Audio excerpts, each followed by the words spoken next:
My name is Joe Peroni, and this is the Rise Above Project. And today we're going to talk about emotional connection killers. And I'm going to break this down to three main points, which would be number one, the avoidance of conversations. Number two, the inability or the unwillingness to respect others' thoughts, beliefs, feelings, and points of view. And number three, the denial of emotional bids. Now, before we get into these emotional connection killers, I think it's important to remember the old adage of Hanlon's razor. Hanlon's razor is an adage that says, never attribute to malice when it can be explained by ignorance or stupidity. So what does that mean in this context? Well, what it means to me is that I am of the belief that I have never met anybody who doesn't want emotional connection. But their ability to emotionally connect to others or allow emotional connection with other people is largely dependent upon how they were raised and what their childhood adversities and traumas were and what their beliefs are about emotional connection. I'll give you a couple of examples right off the bat. Number one, some people believe that there's certain subjects that should never be talked about. That's how they were raised. Who am I to say what's right or wrong? But I can also say that if there's a large amount of subjects that people are not allowed to talk about, I would say that that might be a barrier to emotional connection. Another one that comes up a lot is people have difficulty giving and receiving compliments. Not everybody, but a lot of people. And I hear this from a lot of young men. They're afraid to give compliments to women because they heard that it's better or they should never objectify a woman. And so they're equating complimenting a woman on her looks or anything else that might be attractive to objectification. And you can't say that they're totally wrong there. And on the flip side of that, there's a lot of people who can't accept compliments. That's a difficult thing. Again, that goes back to childhood.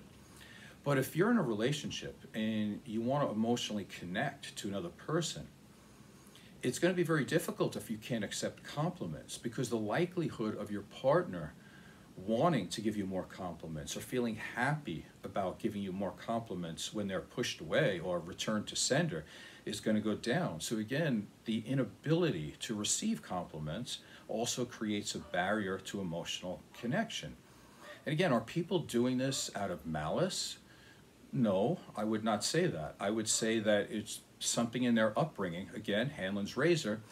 You don't have to say people are malicious. You could say that it's through ignorance or stupidity, but I wouldn't even go that far. I would just say that emotional connection is a skill that can be learned. And if somebody's not good at it now, if they had the willingness to get better, they could. So let's talk about Jean-Paul Sartre just for a small moment here. He was an existential philosopher. And according to him, he said that if you can't talk about sex, if you can't talk about politics, if you can't talk about religion, you are a bore. You're boring. You're not worth talking to. And I think we could all have our own opinions on that. However, my opinion on that is I agree with him. I think if you do want to connect to somebody emotionally and feel that you could say anything to them and they could say anything to you and it could be accepted without judgment, I think it's important that you can talk about things that have some merit, that are somewhat deep, something that goes to the core of a human being. And if you're told that you can't talk about these types of things, it's going to severely limit your ability to be emotionally connected. So in this instance, I definitely agree with what Sartre says here. So let's go with our first one. The avoidance of conversation. That will definitely be an emotional connection killer. So what does this lead to when you can't have certain conversations? It leads to things such as never resolving a conflict, censoring yourself, uh, the feeling that you're walking on eggshells all the time. You never know what your partner or the people around you, how they're going to act. So now you have to try to curate your personality. You have to kind of go over all the words in your head first and then censor that and figure it out and cross out words and then come out with something that's actually not you in order to get along. And so that's not going to be you. And so, of course, you're distancing yourself from yourself. You're abandoning yourself. And there's no way that you can be emotionally connected. This leads to grudges. It leads to resentments, not feeling fully alive, not feeling heard, not feeling seen in the relationship, not being understood, and basically being invisible. So if you feel invisible in a relationship, virtually impossible, or I should say impossible to feel emotionally connected there. Now, something interesting here about the avoidance of conversations. When I started my radio show back in, I think it was 2010, maybe 2011. Now, we didn't have a lot of money. We didn't have any of all the bells and whistles. But it was a very, it took a very short amount of time to where most people wanted to be on the show, to be interviewed. And the reason for that is, or one of the reasons is that I was pretty fearless in being able to ask people the tough questions. And it turns out that people really do want to answer the tough questions. I would bring on someone who was relatively successful or amazingly successful in life, and I didn't ask the superficial questions. What I did was I talked about, let's say, the worst day of their life. I talked about any regrets that they had in their life. I talked about, or I asked them about the adversities that they needed to overcome. I questioned them about things that they maybe left behind in order to do well. Maybe they had to leave a family behind. Maybe they were working hard for 10, 15, 20 years and they had kids.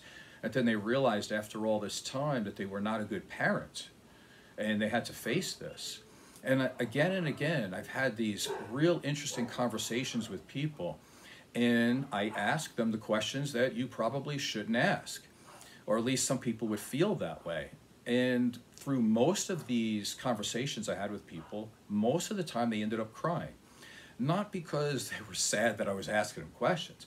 It was because they really had to do a self-analysis of their life, and they were really thinking about who they were and the things that they needed to do to get where they went. And the other reason why they cried is because somebody was looking them in the eyes and actually seeing them for the human being that they are and asking them the really tough questions. And everybody who was on that show appreciated it. I think there was only one person during the pre-show that decided not to do it because the questions were a little too deep and they had not considered these things and they didn't want to do it in a public fashion. But for about 7 years, there was more and more people wanting to be on the show, to be under that type of questioning. Let's go to number 2. The inability or unwillingness to respect your partner's thoughts, beliefs, feelings, and points of view. So how does this present when a person is acting like this? Well, it presents as someone being very critical of their partner, even contemptuous. Being in contempt of somebody, it looks a lot like shame. Well, probably because it is. And people who act like this tend to have a lot of shame within themselves. And then when they're trying to shame somebody else, they're hurting them because somewhere inside they're not all feeling very well either. So they tend to shame their partners. This looks like defensiveness, where they hear some words, but they don't like what they're hearing, even though it might be their partner's truth about their emotions, feelings, maybe something that they did in their life, maybe something 10 minutes ago, maybe something 10, 20 years ago, but there's something about it that just makes them angry or they feel defensive. So they try to push those words back down their partner's mouths. So they deny things, they deflect things. They come across as being very oppositional, confrontational, adversarial. Now these 3 words are very important: oppositional, confrontational, an adversarial. I've had many clients throughout the years when I do couples therapy, and typically I'll get a partner that says, well, why am I not allowed to have a point of view? Like, can't I just say what I want? Well, yes, you can. But there's an art to this, to where when you have a partner that you love and you care about and you're going through life with and you're sharing experiences, you need to be very gentle with that person's feelings and emotions. You don't want to just ride right over the top of them. So of course you can disagree with that person or have a different point of view. Everybody has a story. But if you're listening to your partner and you don't ask questions to learn more about your partner, or you don't want to figure out how your partner got to those points of view, what type of instances in their life, what type of issues that they may have had, who was in their life previously that led them to think like that. In other words, be very curious about who they are. And then you could say, well, your experiences were different, you experienced life different, and therefore you're going to have a varied point of view, and it might be very conflicting with theirs. But it's okay because you're doing it in a way that's loving and caring, and you want your partner to express. Now, if you're doing it in a way where you're being adversarial because you're trying to win, because you don't think your partner's entitled to a point of view, or your partner's point of view somehow it offends you in some way, so you don't want to hear it, so you try to denounce them in some way to make them look less than, to make them look stupid, or to make them feel like they just don't even deserve to be in a relationship, again, that's not going to work. So overall, yes, you're allowed to have a difference of view. Everybody has a different point of view. That makes sense. But if you do it in a confrontational, adversarial kind of way, where your partner is your enemy and you're not on the same team, it's never going to go well. And continuing, you don't want to invalidate your partner. Your partner feels the way they do because of their previous experiences, and that makes sense. You don't want to come across as being judgmental, and you don't want to come across as being malicious.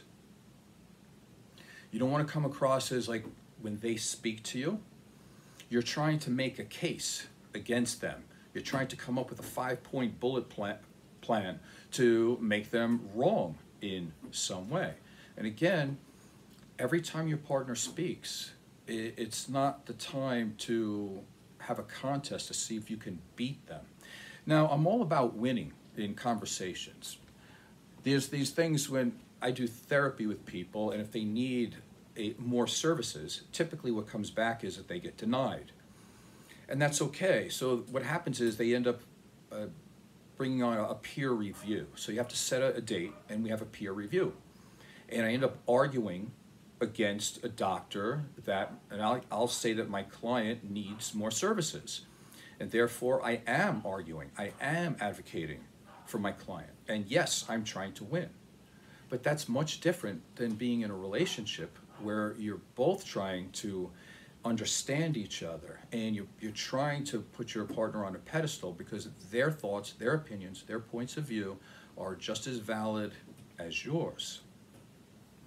So if you're doing all these things, what does it lead to? It leads to a lot of feelings of anger, mistrust, feeling alone, obviously being very hurt. It leads to having a lot of superficial conversations because you can't have real conversations. And sometimes, or most of the time, it leads to being cordial, if I'm being nice, because a lot of times the conversations can be mean, nasty, harassing. But at best, you end up having a cordial conversation, but nothing that you would say that would resemble a close, connected conversation with your partner, which is really the goal. Now, I think art and psychology connects very well. And Peter Townsend from The Who is my favorite songwriter ever, and The Who's my favorite band. He wrote a song a long time ago. It was 1967. He wrote the song called Our Love Was, Is. And it's interesting, when he wrote it, he called it that, Our Love Was, Is. Eventually, they took the word is off the song. So now it's called Our Love Was, because that relationship ended. And he had a very interesting synopsis or analysis of what emotional disconnection looks like. And he did a whole song, but I'm just gonna go off of like just about one sentence or so from it. And he described emotional disconnection as this: our love was famine. Our love was frustration. We acted out an imitation of what real love should have been. And I read that, and it really hits home, because I love when an artist takes something in psychology and puts it into terms that real people can understand. I looked at a comment, excuse me, a comment that Freud made, and he said, whenever I'm trying to learn more about human connection and people, and just how people are connected from the heart and soul, he said, every time I try to learn more about that, an artist has been there before me. And I love that he was able to admit that, because it's probably true, is that artists have something about them that they can really see underneath all of the words, like, well, we need to make boundaries and we need to do this. And, you know, they really go to the heart and soul. So I think that really says it. Famine, frustration, acting out an imitation of what real love should be. So I think that's my good definition, or Peter Townsend's definition of emotional disconnection. So let's talk about the third emotional connection killer, which would be the denial of emotional bids. Now again, let's go back to Hanlon's razor. You don't want to put that it's a malicious of a person, on a person, if they're denying an emotional bid. It might be out of ignorance, it might be out of stupidity, it might be just that they just didn't know. And this happens a lot. In other words, one person is trying to connect to another person, and this happens all the time too, and it happens in lots of relationships. I remember when one of my stepkids, I think she was probably about maybe 8 or 9 years old at the time, and it was late and all these things, and it was Sunday night, and you know, I was trying to get her to go to bed, and she was trying to read this one part from Harry Potter to me. And I did listen to it, and I did want her to read it, but it wasn't until a while later that I really thought I could have been a better father in that moment. In other words, I wasn't really present with her as a young child in this fantasy world of this book, where she could almost feel the fantasy of being real, and I forgot the wonder and the joy of being a child. And I still had in the back of my head, you need to go to bed because school's tomorrow and I need to go to bed too, that kind of thing. And it still bothers me to this day, because it's little things like that that add up, especially when you get older and you look back on your life and you go, man, I could have done that better. So there's a lot of times in your life, if you look back, that there was an emotional bid that maybe you dropped the ball. So with that, I'm going to give you an example of an emotional bid and dropping a ball. I just have to be able to find it here, and hopefully I don't get a YouTube strike, because I need to play this off of Instagram. It's something that I saw on Johnny Depp. Johnny Depp was in a hospital, and he was talking to a woman with special needs, and it really meant a lot to me. I watched it, and I started to well up with tears watching it. And let me just go with that first. I'm going to show you the video, and I sent this to somebody. Now, obviously, people, when you send it to them, they're going, well, why would he send this to me? So that makes sense, right? Now, whether they know I'm making an emotional bid or not, or if it really means something to me, that could go over their head. So let's just understand that. Again, let's just say Hanlon's razor. But let me show you the video, if I can, here. It saved my life. I'm not allowed bad things to happen. And they didn't belong anywhere near any of us. So thank you for being there. You kept me alive. You saved my life. Bless your heart. I owe you for that.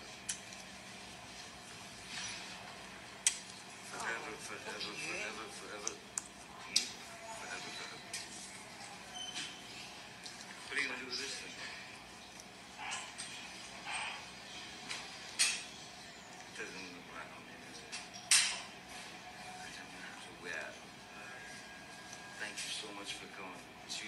stick around for the show and everything? Oh, I. Real thanks. Front row. Front row. Righteous. I would say. Okay, that's the video. Let me get to the other part here. All right, so that's the video. I know it was glaring and you couldn't really see it that great, but that hit me really hard. From my own personal point of view, and my personal point of view matters because I'm the one who sent the video. I love what Johnny Depp does for people.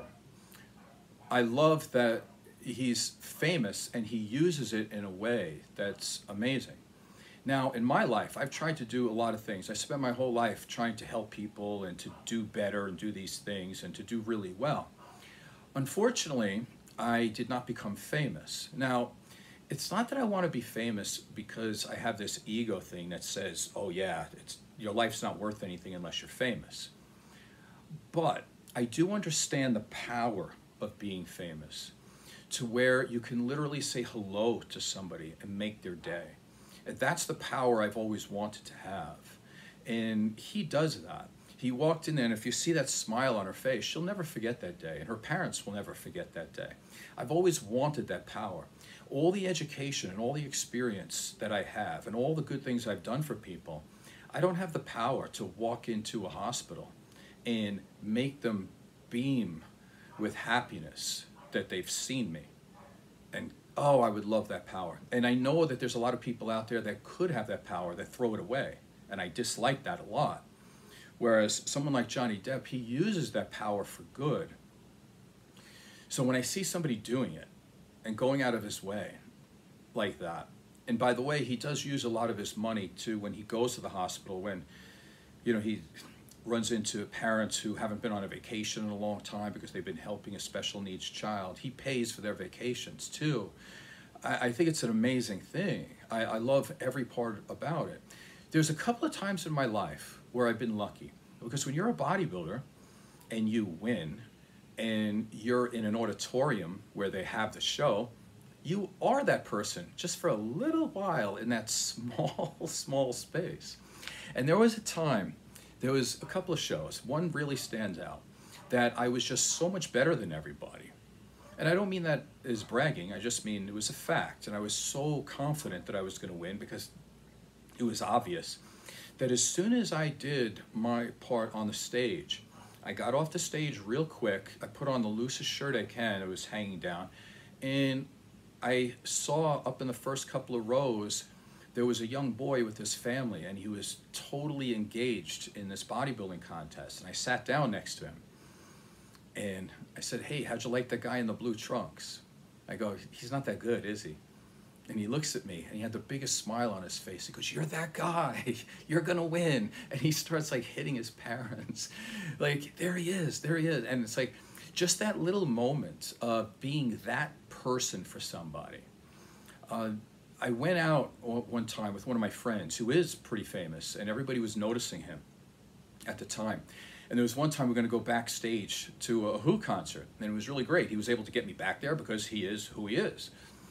And the person who was guarding the elevator at the time he opened up his arms and he said, wow, it's so great to see you tonight. I can't believe I get to talk to you. And my friend walked over to him because he thought that that was the person that he noticed. And he came over to me. And he was this big, jacked up bodybuilder guy, probably in his 20s. And he told me, he goes, I've seen you win shows. He goes, you've been such an inspiration that I've always wanted to be a bodybuilder. And I'm like, look, and so there's 2 times in my life where I could say that I've made a difference, where I saw it, where just me being there, it just made somebody's day. I mean, I can't even imagine how that happens, but it does happen. To have that power, absolutely amazing. And I just wish I could do it more for people. But at this moment in my life, I can't. So I do what I do.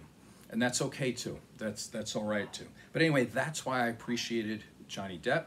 That's why I sent that video. It was an emotional bid because it's very important to me, not just because of what he did, but how it affects me as a person, because I've spent most of my life wanting to be in that type of position, or at least I would really appreciate being in that type of position.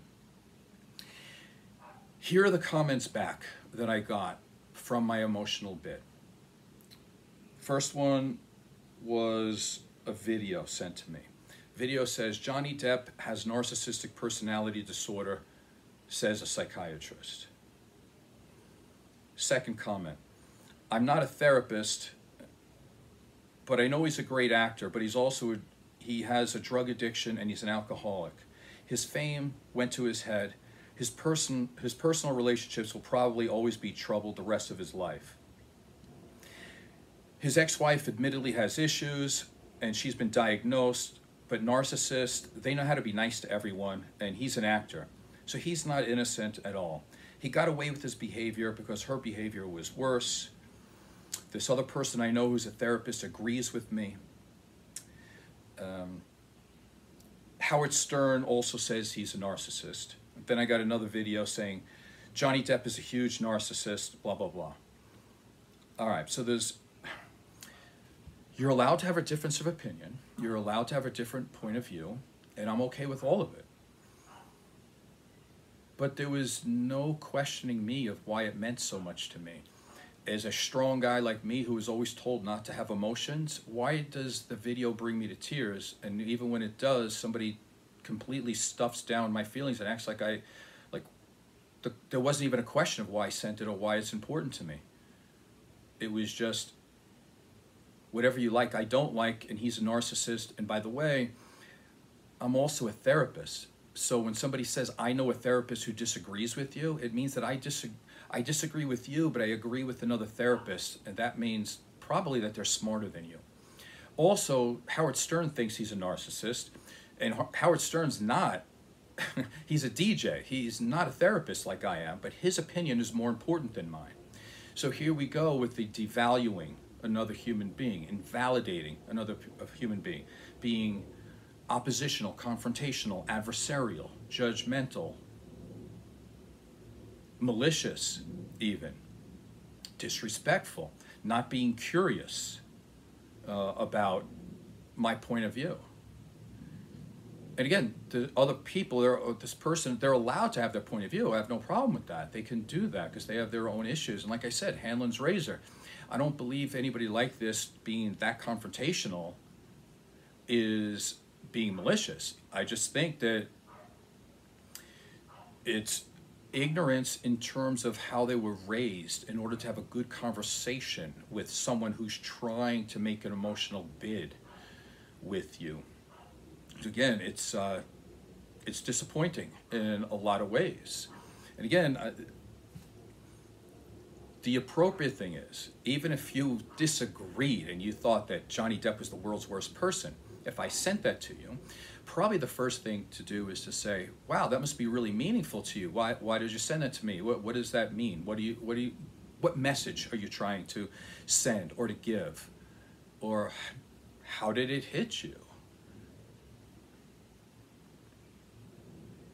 But if you go to none of that, and you're not emotionally or intellectually curious, and you just go right on down the line saying, well, this guy who you sent me this video of, who you might like, he's an addict, he's an alcoholic, he's a bad person, he fools people, therefore that means he's fooling you.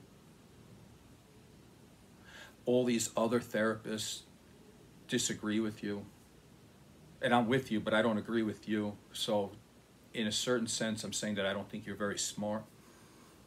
These types of things. Again, this is how you go down the road towards emotional disconnection. And this would be a good example of an emotional connection killer. So again, let's go, we're about 29 minutes. Let's see if I can do this in 30 minutes here. Again, emotional connection killers. Number one, the avoidance of conversations.